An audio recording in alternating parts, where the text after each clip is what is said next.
the referees or the VAR or whatever. You're never doing that.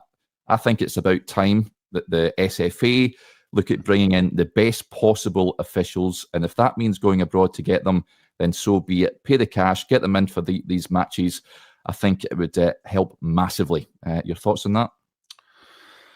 Well, I do agree with your point about European refs. I also think when you go into Europe, they put up with less of the physical stuff, which is a major bugbear of mine going back 20 years, that Scottish referees are just, they allow too high a threshold in terms of the physicality in Scottish football, and allowing teams to use that as an equaliser, which I don't think is the right move for our game. I think we should get back to the standards of European football. So you don't have pundits saying things like, oh, well, he would have got away with that in Scotland.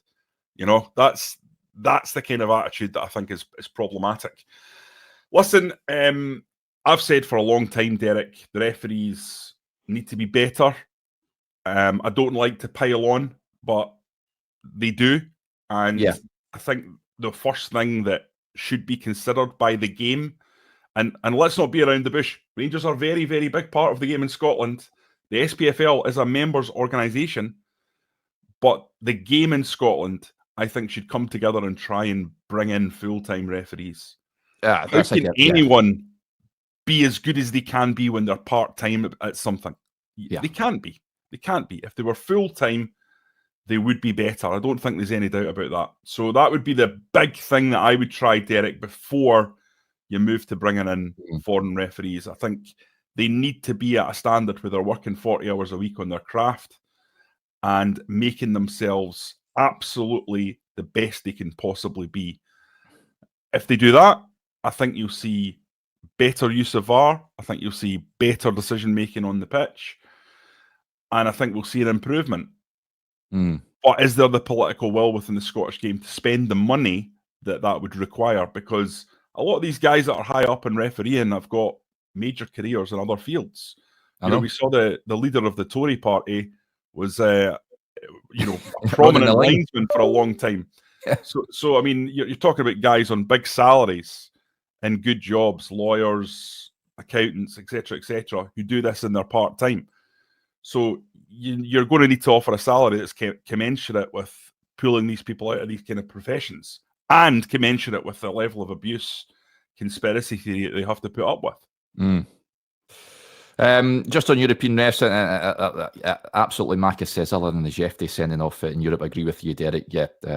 Still the worst decision I've ever seen, I think, watching the game, that sending off for Jeffrey. But I get your point. That aside, you very rarely are talking about the officials. For me, it's all about getting. It's not to say there's not bad decisions by European refs, of course. Yeah, of course there is. But the game's too big for this to pick from a small pool of not properly qualified officials for me. I mean, look at clubs. Clubs go and bring in the best talent, don't they, from overseas if they have to. I think they're properly qualified. I mean, they've got all their your badges and all that, and they're doing all that. The point for me, Derek, is you cannot say, it's silly to say that part-time refs can be as prepared as full-time refs. It's impossible.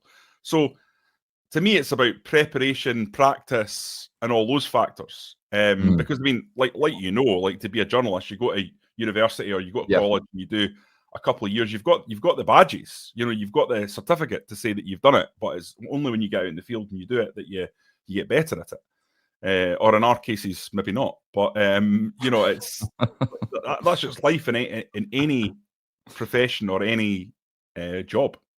Yeah.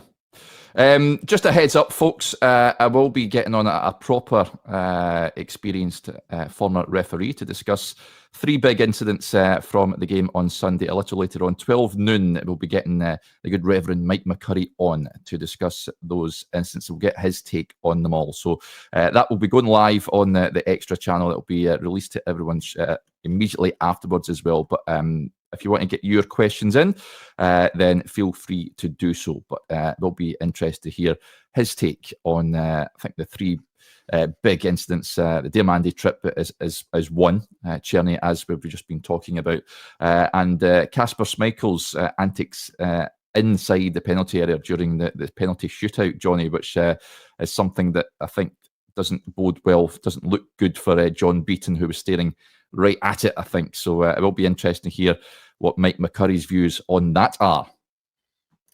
Yeah, I mean, for me, the bigger one is the Diamandi trip. While I get that there's a bit of upset about Schmeichel, and he certainly shouldn't have been inside the box, let alone in the Engels one where he's walking towards walking towards Jack Butland as the ball's being struck. I mean, that's just outrageous and shouldn't have been allowed. But the rules are now about encroachment that it has to materially affect either the keeper or the taker. So it wouldn't have been retaken. It just should have been stopped. Schmeichel should have been told to get back. And it was symptomatic of John Beaton not really having control of that situation and the way Schmeichel was behaving, which I think is more minor than the other two, but still pretty serious and something that he needs to be, I think, reprimanded over. The other one, as I say, the Diamandi trip, I can't say for sure, Derek, that it was a trip because the footage I've seen is very, very grainy. Yeah, I'd love to have seen. It doesn't fall though if it's not. I don't think he falls on his own accord, Johnny. I agree. But what I'm saying is that the footage that I've seen is very grainy, and I would have loved to have seen Premier Sports focus on it more in the moment, because you see him going down and you're going, is he falling? I assumed he'd slipped on the pitch. Yeah. But the more and more you see that, and if you see it really slowed down, it does look like Kuhn's tripped him and then run it in the box. And Diamandi is certainly gets up straight away after the moment and is appealing to the referee about being tripped. The thing about that, Derek, I've talked about factual and subjective. The first one that we're talking about here is absolutely factual and a scandal because it's factual. This one is more subjective because it comes into the realms of, was it enough contact, etc., etc. And, you know, with grainy footage, you know, everyone on here will be screaming that absolutely there was enough contact because everyone's Rangers fans, everyone's wanting to see that outcome. But I think you have to be honest and say, until you see it in really good footage and you can see what the contact looked like, you can't tell. But what I would say is, it looks to me like a foul. That based on that footage that I've seen. Yeah. And it looks to me like it's something VR should have been holding the play for quite a while and having a right good slowed down look at. Yeah. And even potentially showing it to the referee and letting him see it to make his own judgment call, because it looked to me like a pretty tight one. Yeah. Why that didn't happen? I mean, they were very, very quick. They were very, very quick to restart. I don't know. Once again, you start to ask questions of that VAR team. But I think it's important, subjectivity versus fact. One is absolutely subjective. One is absolutely fact.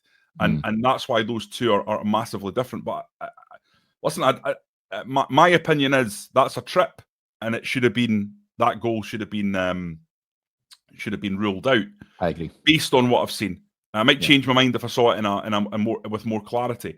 But that's how I see that one, Derek, at the moment. But certainly, it was another example where, and I think it was just, the game was just so intense and so crazy, and there was so much going on in every corner of every frame, that things just moved on, like in terms of the broadcast. Like, and listen, I've been in the press box in Hampden many a time where you wouldn't get a sense of what was happening. You don't have the view to kind of really see things.